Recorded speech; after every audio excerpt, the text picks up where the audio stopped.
એક પેરેન્ટ્સ એના દીકરા સાથે મને મળવા આવ્યા. એના છોકરાની કુંડલી લઈને આવ્યા હતા. મેં કહું બોલો કે મારા છોકરાએ એક છોકરી શોધી કાઢી છે. મેં કહું વડીલ તમે નહીં, છોકરાને બોલવા દો. મેં છોકરાને પૂછ્યું છોકરી તને ગમે છે? તે કે હા. છોકરીને તું ગમે છે? તે કે હા. મેં કહું ચાલો પછી. મેં કહું એજ્યુકેશન વાઇઝ? તે કે અમે બંનેને એકબીજાના એજ્યુકેશનથી સેટિસ્ફાઈડ છે. તમારા વિચારો? તે કે સબ મોટે ભાગના વિચારો અમારા મળતા આવે છે. મેં કહું તમારા હરવા ફરવા ખાવાના ટેસ્ટ? તે કે એ પણ મળતા આવે છે. એ સાહેબ એવું લાગે જાણે કે અમે એકબીજા માટે જ બન્યા છે. મેં કહું દીકરા આજ તો કુંદરીનો મેળાપ છે, હવે કુંદરી જોવાનો કોઈ મતલબ જ નથી. આપણે કુંદરી એના મતલબ બતાવતા આજ બધું જોવા તો બતાવતો, હવે એ ઓલરેડી મળે જ છે. તો પછી મેં એના ફાધરને કીધું, મેં કહું ભાઈ હવે કંઈ આ કુંદરી બતાવવાનો મતલબ જ નથી, આ કુંદરી જ મળેલી કહેવાય એમ. આ તમને સૌને પણ એક સંદેશ, સર્વે વાલીઓને, કે આટલું બધું મળે એ કુંદરી મેળાપ જ કહેવાય. પછી કુંદરી મેળવવાની કોઈ જરૂર નથી. ભવિષ્યમાં જો દાંપત્ય જીવનમાં કોઈ પ્રોબ્લેમ આવે ને ભાઈ,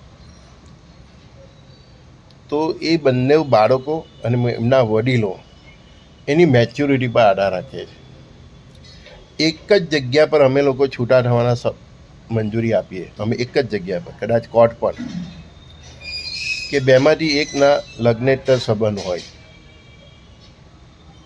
ચરિત્ર ખરાબ હોય, તો જ અમે એમ કહીએ કે ભાઈ હવે આ નહીં ચાલે. એમાં પરમાત્મા પણ રાજી હોય. બાકી સુખ દુઃખ આ બધું સંસારમાં આવ્યા એટલે એ બધું રહેવાનું છે. અને તમે કોઈ પણ વ્યક્તિ સાથે લગ્ન કરો, તમારા ભાગ્યમાં જે છે ને તે જ તમને મળવાનું છે. ધન ધાન્ય સમુદ્રી માટેનું દરેક વ્યક્તિનું પ્રારબ્ધ નિશ્ચિત હોય છે. ધન ધાન્ય સમૃદ્ધિ આરોગ્ય અને આયુષ્ય આ દરેક વ્યક્તિનું પ્રારબ્ધ નિશ્ચિત હોય છે. એટલે બાળકોમાં જો આટલું બધું મેચ થતું હોય ને, તો એ કુંદરી મેળાપ જ છે. પછી કોઈ પણ જ્યોતિષોને કે કોઈને મળીને બધા ફંડામાં પડવાની જરૂર નથી. ફરીથી સમજાવો, બાળકને મેં પૂછ્યું તમે એકબીજાને ગમો છો? તો કે હા. એજ્યુકેશન ભાઈ તમને સેટિસ્ફેક્શન છે? તો કે હા. તમારી હરવા ફરવાની બધા શોખ છે કે 90% અમારા મળતા આવે છે. તમારા વિચારો તો કે મોટે ભાગે મળતા આવે છે. તો એ આ જે ફેક્ટર જ બતાવે છે કે બંનેની કુંદરી મળે છે. પછી તમે એ બધી અંદર શું કામ ઊંડું ઉતરીને એ બિચારાઓનું જીવન બરબાદ કરો છો, એમ ટાંગ લગાવો છો? સમજી ગયા તમે?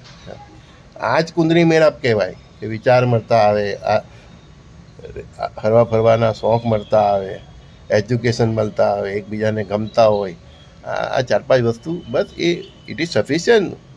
પછી 30 વર્ષ 40 વર્ષના દાંપત્ય જીવનમાં આટલી વસ્તુ તો કાફી છે.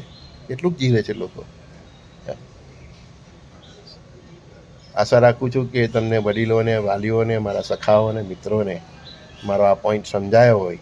અમને તેના બાળકો માટે જે કંઈ નિર્ણય એમને લેવાનો હોય લગ્ન વિવાહની બાબતમાં, તેમાં આ મારો સંવાદ તમને કોઈક માર્ગદર્શન આપે. પરમાત્મા સૌનું કલ્યાણ કરે. શ્રી ગુરુદેવ દત્ત. સંજય બોડીવાલાના સર્વે મિત્રોને પ્રણામ.